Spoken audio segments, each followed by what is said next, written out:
Well, welcome to another edition. I thought I'd talk about something this time that pops up into my inbox quite often.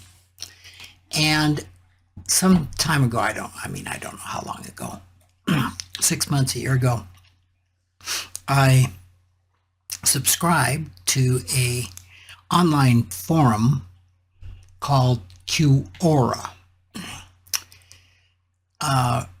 Recently, I did a segment for the South Dakota Public Broadcasting, and I made mention of this, that I had subscribed to Reddit. And to me, they all kind of seemed to be the same, but I misspoke. And I was curious, well, what's the difference between Quora and Reddit? And I found out that Reddit is more community focused, has a diverse range of content, and has a lot of anonymous people posting, where Quora is centered around knowledge sharing with a focus on detailed, expert answers and real name identities. So no wonder I signed up for Quora. And I think that's a fascinating background to go into today's topic, because Quora is the sophisticated, the intelligent, the more the one that you can rely on for expert advice. And I signed up for a financial track or retirement track or something like that. And I think several months ago, I actually made some replies in this. Well, what I have discovered that online forums and even Quora can be dangerous to your financial health. I looked in on one of these threads not too long ago, where a member asked a question about whether he should take Social Security at age 62 or wait until age 70. Now, this is a pretty ubiquitous comment. I get that comment all the time from clients and friends and associates. I mean, that's a question you could be asked waiting in line for something if you strike up a conversation with somebody and they know you're a financial advisor. And I think of any financial advisor that is a professional, has professional training, will admit that that question, just framed, should I take Social Security at 62 or wait until 70, is completely unanswerable without significantly more information. It's kind of like saying, do you think my headache is muscular or cancer, to a doctor? You've got to have more information. So it was interesting on this forum of sophistication and transparency and expertise, that the lack of context around this question didn't stop a plethora of readers from offering their opinions. The question was very simple. Unfortunately, so were the answers. Now, Social Security is anything but simple. It's anything but straightforward. It is inherently complex. It is as complex as distributions from an IRA. The funny thing is there's one IRA called a simple IRA for small businesses. And as you might guess, it's anything but simple. So my point on this is, in a knowledgeable forum that would be rife with true expertise, the responses to the question would not be answers. They would be questions.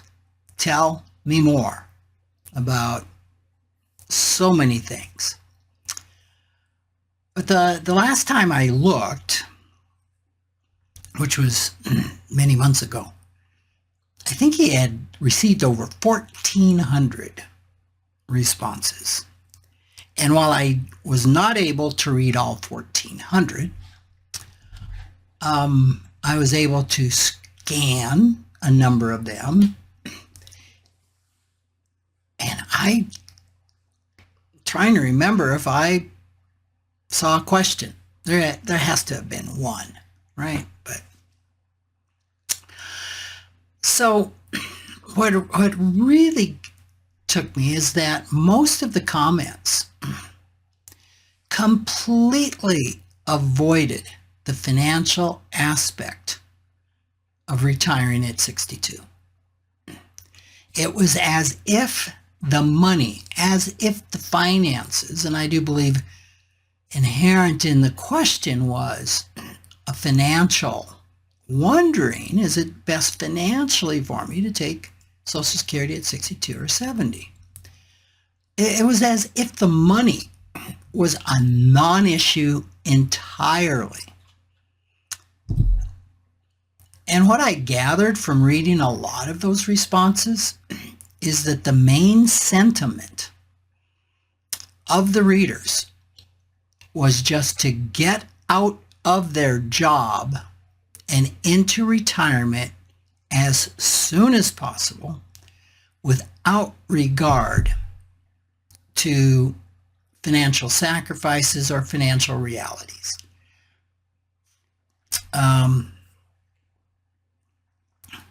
I don't know how many of those we're looking at age 62 as this is, I've lost my job, or I've got to get out of my job for health reasons and I have no option but to take Social Security. They were heavily skewed toward, I have options, I just cannot wait to leave and start getting some support from another area other than me working. So that was rife with all sorts of money scripts as to what's going on there, what it would be blocking the person from considering another job. There's just a ton of questions that could be asked with somebody that has a part of themselves that is saying, I've got to take the money, I've got to take it now. Getting out of this job is more important than considering any financial consequences or financial pros and cons of what I'm doing.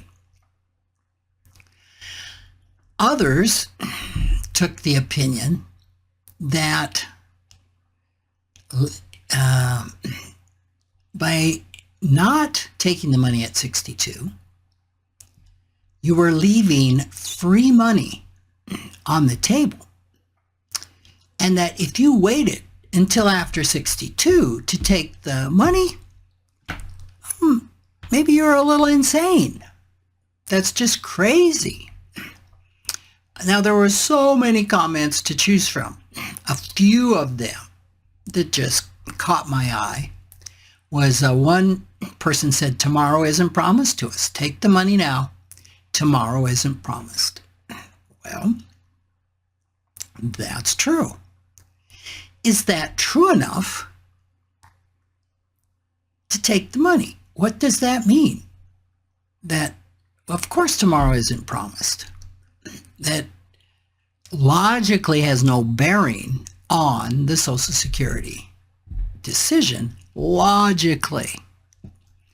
Another one said a reason to collect earlier is that no one knows how many years they have left. Kind of the same.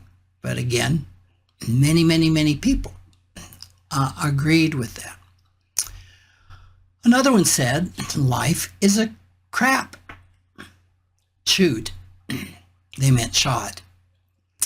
You gotta count your money and you gotta make a decision regarding how long you think you will live. Well, there's actually more wisdom in this than it might first appear. I mean, it's true that part of the decision to take your money early has to do with how long do you think you will live. And it's not so much how long do those emotional parts of you that fear dying soon think you will live. It would be more skewed or more appropriate to say how long do the statistics, how long does the data, how long do the facts say I will live. I don't think this is probably exactly what this person meant. Then there were even a few that were more specific. Many estimated that the break-even age, that's the age that the amount you would take at one age, say 62, would equal the same amount that, say, if you started at 67 or 70. It's called the break-even age. And one estimated it was around 80 when determining if you should take your benefits at 62 or waiting to 70. Now, finally, we ran into a little bit of logic.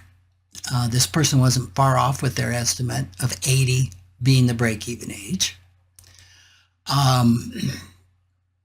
There is kind of one, putting the break-even age at 1 would have to meld the differences between taking 62, 67 or all the other ages into 1, and you could do that. And it's probably close. Generally speaking, the break-even age, if you start at 62, is actually around 78. And if you're starting at age 67 or 70, it's actually around 82. So you put those together, maybe the average break-even age might be 81-ish, somewhere in there. So pretty close. Very clearly, most of those posting had great skepticism that they would make it to their break-even age. And while these were posters on a specific forum, it could be skewed. That people on this forum maybe aren't as knowledgeable as the general public, or maybe the opposite, or maybe there's no difference in it. Personally, I see really no difference, that this is the view of the mainstream. Using a rule of thumb that you will die before your break-even age has a high probability of being wrong, unless you have a current terminal diagnosis, or you've taken something like realage.com, I think that's still around, that, well, it wouldn't be Real Age. It would be live to 100.com. I know it's still around. That would give you an estimate of potentially when you would die. And I have had clients come in their early 80s for an estimate of when they die. Maybe they're overweight, heart problems, lung issues, or whatever it might be. So there is there is somewhat of a scientific guess that a person can use to see when statistically would be the assumption when a person would die. Now, of course, you can't account for accidents and terrible things that happen. So I want to say that there is a grain of truth that if you die before the break-even age, you're better off financially having taken your Social Security early. No question. That is true. We just have to do the calculations to figure out what are our chances of living past the break-even age. Now, I looked for some statistics on when people take Social Security. I got some variation, but not a huge amount. The statistics I found showed that people typically wait until age 70 that 48% of people typically wait until 70 to collect their benefits. Pretty small amount. Most people take their Social Security at age 62. Obviously up through and before age 70. So that would represent 92 to 96% of people. Some of those people, of necessity, have to take Social Security. I'm going to guess most of them don't. And those that don't, the people on this forum that say take it at 62 because you're leaving money on the table are betting that they're not going to make it to age 78. Well, most of them are going to lose their bet. Because even though the break-even age is 78, that's not the mortality age. The mortality age, the average age at which they will die, is 85, according to Social Security. This means a 62-year-old has only a 43% chance of dying before the break-even age of 78. Now, clearly, some of them will. But when a person is making a financial decision and there is an unknown variable, we need to look at probability. And the probability in this case is 57% chance that the person's going to live longer than 78. And life expectancy is even higher for those that take their Social Security at 67 and 70, topping out at 88 for somebody that's 70 years old. So just to wrap this up, those who take Social Security benefits early without a terminal or a significant underlying health concern are going to leave retirement income on the table, which is exactly what they don't want to do. Exactly why they decided to take their Social Security early. And they're going to miss out on the additional income exactly at a time in their life when they're going to need it most. All right. So that's the financial part of Financial Therapy today. What's the therapeutic part? Why do people significantly underestimate how long they will live? Why don't they consider their lifespan? Why do they consistently underestimate how long they are going to live? Well, we can turn to our friends' cognitive biases, which we've talked a lot about in the podcast, and all the emotions that are involved behind these biases. For example, one For example, one is called availability heuristic. Okay, this is a mental shortcut where people rely on immediate examples that come to mind when evaluating a specific topic or decision.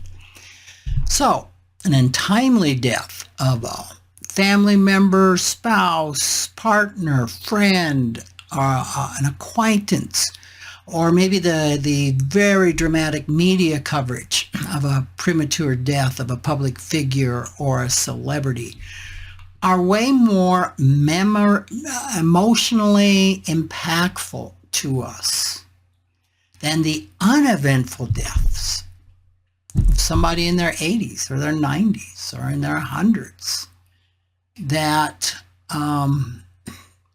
are more, quote, reasonable.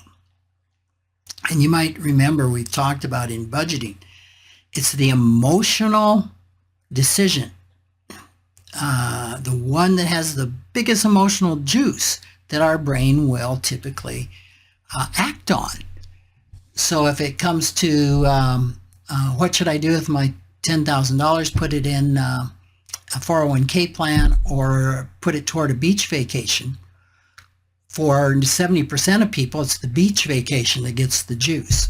For 30% of people, the brain says, wow, if we put it here, we'll have extended beach vacations, and that's what gets the juice. So it's kind of the same thing here. People just overestimate the likelihood of dying young because of the dramatic cases that they can readily recall. Another one is optimism bias or pessimism bias, the tendency to believe that positive outcomes are more likely for yourself than others. That's optimism. Pessimism can lead individuals to really adopt a pretty bleak view of their health and longevity. Kind of as my wife says, such people with pessimism bias go to the dark side almost involuntarily. Well, she should know that because she lives with one, me. Now, of course, I'm not a pessimist. I am a realist, right? So just personal experience and family health histories. When your father died, when your mother died, when your uncle died, often contribute to a belief that one will not live as long as the statistical averages suggest. Now, there's a grain of truth in this, especially if it's hereditary, especially if you've done some gene workup. I forget the specific name for that. You've had your genes analyzed, and you have specific markers, specific genes that would show you are open to a certain illness. Even when you have one of these markers, in many cases, it means instead of being 2% open to it, you're 6% or 8%, which is what, 3 or 4 times more likely to have it. But oftentimes isn't the huge probability that our brains make it out to be. Another one is present bias, or it's called temporal discounting. It's the tendency to give stronger weight to payoffs that are closer to the present time than the future. So this bias can make the immediate financial relief from taking benefits at 62, when you are 61, let's say, seem way more attractive than delaying them until age 70. So this present bias can explain why a lot of people prefer the certainty of smaller payments now than waiting for larger payments later. I think there is even something done around this with young kids and chocolate cake or cookies, where they say, you can have 1 cookie now, or you can have 3 cookies an hour from now. And almost inevitably, the kid takes the cookie now. Anchoring effect is the human tendency to rely too heavily on the first piece of information encountered. That's the anchor.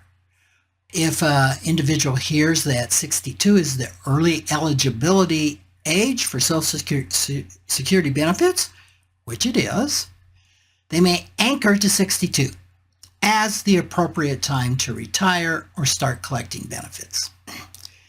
And that's really without gathering more information or considering the financial benefits of waiting. I think anchoring was evidence in spades on the Quora forum.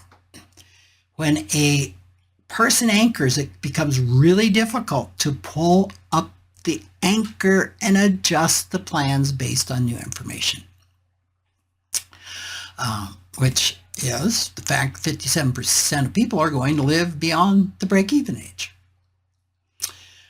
Finally, the status quo bias can play in here, and that's just a preference for the current state of affairs where a change is perceived as a loss. So if a person thinks the ideal retirement age is 62, when Social Security benefits begin, the idea of, maybe this isn't a good time to take it, maybe I should work beyond 62 and let those benefits rack up, often runs into resistance because that is not the plan that I made.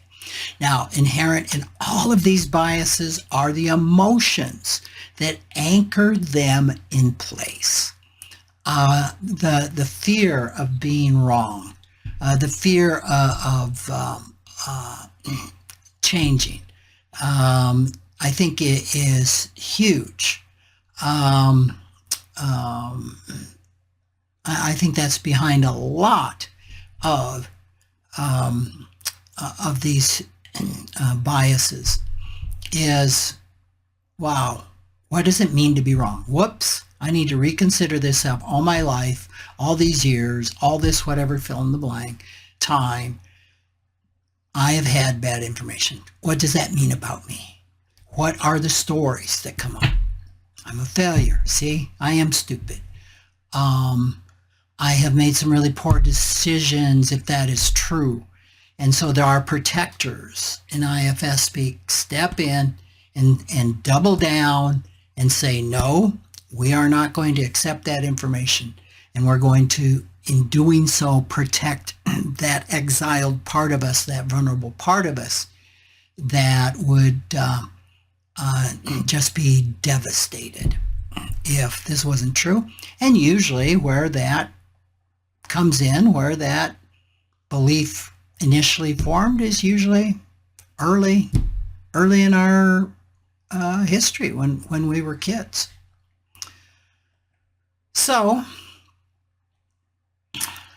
I guess the bottom line of this podcast that I want to underscore is that underestimating your life expectancy can have significant negative financial implications, and it can result in the opposite of what most people are trying to accomplish when they take Social Security early, which is making sure that they get everything possible from their hard-earned Social Security benefit. As we know on this podcast, it's not just about the money decision, is it? My final tip, read the Quora financial forums for entertainment, not advice. Okay, thanks for listening. Looking forward to talking with you next week. Take care.